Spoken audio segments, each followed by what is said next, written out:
Thank you sir.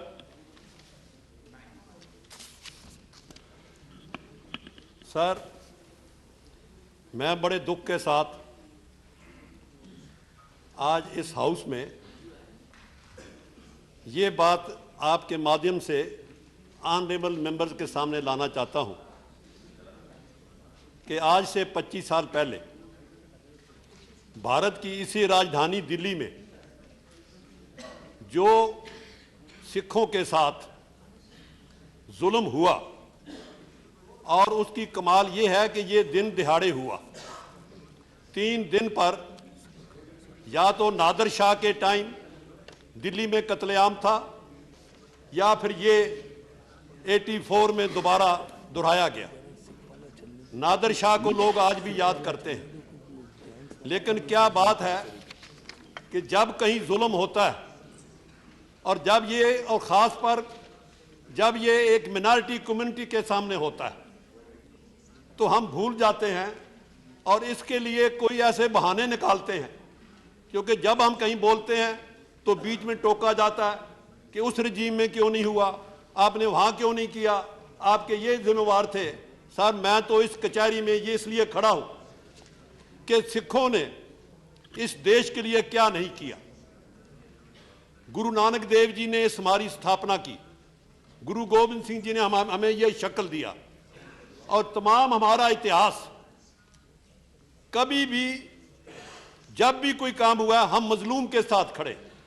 हमने कभी धर्म की लड़ाई लड़ी, कभी हमने एंटी मुस्लिम नहीं लड़ी, कभी हमने एंटी हिंदू या प्रो हिंदू नहीं, हम तो जुल्म के खिलाफ लड़े। सारे इतिहास में आप कहीं बताइए कभी भी हिंदुस्तान पे कुछ हुआ तो सिखों ने क्या नहीं किया। जब हमले होते थे हमारे देश पे, कहां से आते थे? वो सारे पंजाब के रास्ते आते थे। तो उन हमलावरों के सामने कौन खड़ा होता था? हम देश को बचाने के लिए हम अपना खून देते थे।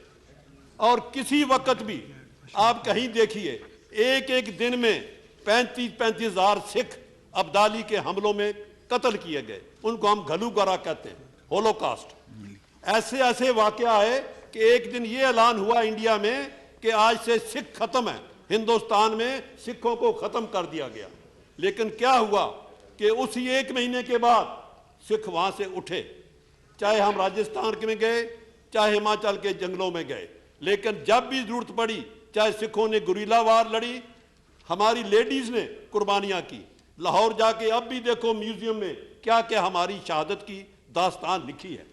लेकिन वो छोड़ो, जब देश की आज़ादी आई, आप सबको पता है कि पंजाब हिंदुस्तान से 100 साल के बाद गुलाम हुआ अंग्रेज में। हमारा मुल्क पंजाब आज़ाद रहा 1849 तक, जबकि बाकी देश सारा अंग्रेज के कब्जे में था। 1849 में अंग्रेज पंजाब में आया, लेकिन सबसे पहले जंग आज़ादी हमने शुरू की। सबसे पहले पंजाब में ही ये शुरू हुआ। और यहाँ ही नहीं, जो पंजाबी कनेडा में गए, वहाँ वो बबर अकाली के नाम पर आके उन्होंने जहाद किया, और करीबन 25 बबर अकाली फांसी पे चढ़े।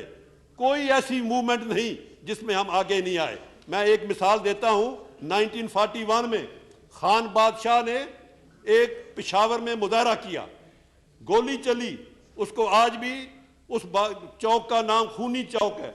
सारा देश डर गया। सबसे पहले अकाली जत्था ट्रेन पे चढ़ के अमृतसर से पेशावर पहुंचा, खान बादशाह के साथ खड़े हुए। कोई शहीद भगत सिंह कहां से उठा, जलियांवाला बाग का साका। आप हमें एक मिसाल दीजिए जहां हमने देश के लिए ना किया हो। उसके बाद जब देश आज़ाद हुआ, हमें ये ऑफर मिली कि आप 6 स्टेट बनाइए। हमें ये ऑफर मिली जिन्ना की तरफ से, सब रिकॉर्डेड है, कि आपको फुल हक होगा, हम पाकिस्तान के साथ ज्वाइन करो, आपको ऑटोनॉमी मिलेगी, आपको रिजर्वेशन मिलेगी। जिन्ना की ऑफर रिकॉर्डेड है, सारी किताबें छप चुकी हैं। लेकिन हमारे लीडर मास्टारा से ऐलान किया, हम कुछ हो जाए हम हिंदुस्तान जाएंगे। हम पाकिस्तान छोड़ा, ननकाना साहब गुरु नानक की बर्थ प्लेस छोड़ी, आपके साथ आए। लेकिन आपने हमें दिया क्या? जब कॉन्स्टिट्यूशन बना, हमारे मेंबरों ने साइन नहीं किया। आपको रिकॉर्ड सार, हुक्म सिंह स्पीकर बने, कॉन्स्टिट्यूशन पे साइन नहीं किया। हमने प्रोटेस्ट किया कि कॉन्स्टिट्यूशन में जो राइट्स पंडित जवाहरलाल नेहरू ने हमें देने का वायदा किया वो इसमें नहीं डाले गए। ये रिकॉर्डेड है, जो मैं कह रहा हूं गलत हो मैं उसके लिए माफी मांगने को तैयार हूंगा और करेक्ट करूंगा। उसके बाद क्या हुआ देश में, सारा इंडिया लिंग्विस्टिक बेसिस पे रीऑर्गेनाइज हुआ, लेकिन पंजाब नहीं हुआ। पंजाबी सुबह मूवमेंट चली, उसमें सैकड़ों लोग शहीद हुए, 1 लाख लोग जेल में गए, सारा इंडिया रीऑर्गेनाइज, पंजाब नहीं। लेकिन बड़ी कुर्बानी के बाद ये 1966 में पंजाबी सूबा बना। लेकिन जो आज की बात है, मैं आप ज्यादा नहीं कहते हुए, चाहे देश में हमला हुआ पाकिस्तान का 2 बार, चाहे कश्मीर में हुआ, पहले कौन पहुंचा, पटियाला की फौज, जब 1948 में कश्मीर पे हमला हुआ। उसके बाद क्या हुआ, 65 की जंग, 71 की जंग। बताइए, हमारी प्रोपोर्शनेट आबादी 2% है, लेकिन जो शहादत है आर्मी में वो हमारी कितने %? जंग आजादी में काउंट करिए, जाके अभी भी जाइए काला पानी में, वहां एक सिला लगी है, आप जाके देखिए काला पानी अंडमान में कितने लोग जेल में रहे, 90% सिख रहे। आप जाके पढ़िए, जितने लोग इंडिया में फांसी लगे वो 80% सिख लगे। ये सब रिकॉर्ड पे है, लेकिन हम इसका कोई मूल नहीं मांग रहे।